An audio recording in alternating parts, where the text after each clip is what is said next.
कभी कभी खेल में बस एक पल, एक लम्हा ही काफी होता है किसी खिलाड़ी का पूरा करियर बदलने के लिए। आज हम बात कर रहे हैं श्रेयस अय्यर की, उनकी उस चोट की और वापसी के उस मुश्किल सफर की जो मैदान पर एक सेकंड में शुरू हो गया था। तो चलिए समझते हैं कि उस दिन आखिर हुआ क्या था। तारीख थी 25 अक्टूबर 2025। जगह सिडनी क्रिकेट ग्राउंड। माहौल एकदम गर्म था।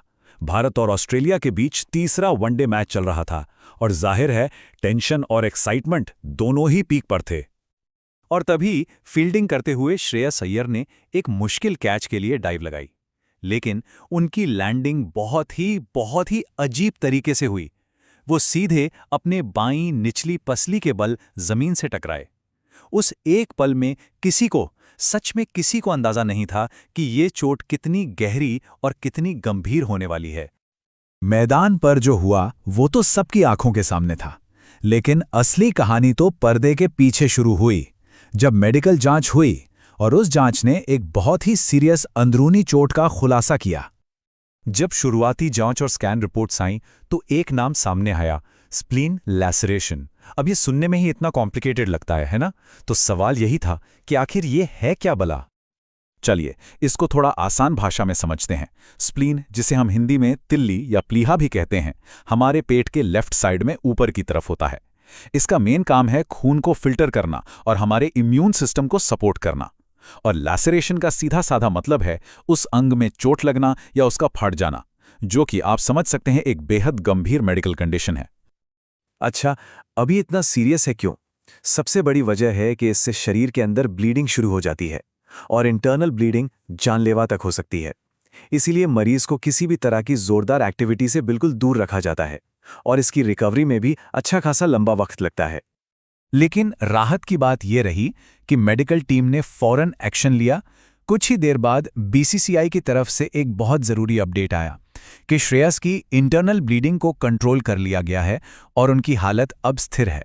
ये खबर सुनकर सही बताएं तो करोड़ों फैंस ने चैन की सांस ली। हालत का स्थिर होना पहली और सबसे बड़ी जीत थी, इसमें कोई शक नहीं। लेकिन यहां से श्रेयस अय्यर के लिए वापसी का एक बहुत लंबा और मुश्किल सफर बस शुरू ही हो रहा था। रिपोर्ट्स के हिसाब से श्रेयस को कम से कम 2 महीने के लिए कंप्लीट रेस्ट पर जाना था। उसके बाद ही वो हल्की फुल्की ट्रेनिंग शुरू करने के बारे में सोच सकते थे। सोचिए, एक टॉप एथलीट के लिए 2 महीने मैदान से दूर रहना कितना लंबा, कितना फ्रस्ट्रेटिंग हो सकता है। तो उनका रिकवरी का जो पूरा रोड मैप था वो कई फेज में बटा हुआ था। पहला फेज कंप्लीट रेस्ट, वो भी डॉक्टरों की कड़ी निगरानी में।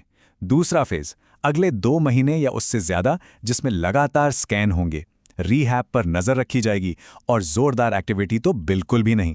और फिर आएगा आखिरी फेज, धीरे धीरे ट्रेनिंग पर वापसी और फिर मैच फिटनेस हासिल करने की लंबी प्रक्रिया। श्रेयस की ये चोट सिर्फ उनके लिए एक पर्सनल सेटबैक नहीं थी। इसका असर, जिसे कहते हैं ना रिपल इफेक्ट, वो उनकी टीमों पर भी बहुत गहरा पड़ना था। देखते हैं कैसे। ये एक तरह की दोहरी मार थी। टीम इंडिया ने ना सिर्फ अपना एक अहम मिडिल ऑर्डर बैट्समैन खोया, बल्कि अपना वाइस कैप्टन भी। लीडरशिप गैप तो बना ही, साथ ही बैटिंग लाइनअप भी कमजोर पड़ गया। और वहीं आईपीएल में पंजाब किंग्स के लिए तो ये बहुत ही बड़ा झटका था। सोचिए, आपका कैप्टन और मेन बैट्समैन ही शायद पूरे सीजन के लिए बाहर हो जाए। और इन सब टीम कॉम्बिनेशंस के बीच जो एक चीज सबसे ज्यादा मायने रखती थी, वो थी खुद श्रेयस की लॉन्ग टर्म हेल्थ। एक्सपर्ट्स का भी साफ साफ यही कहना था कि भाई, इस तरह की चोट के बाद जल्दबाजी में वापसी करना मतलब अपने करियर को परमानेंटली खतरे में डालना। पूरा ठीक होना ही एकमात्र ऑप्शन था। तो अब यहां से आगे क्या?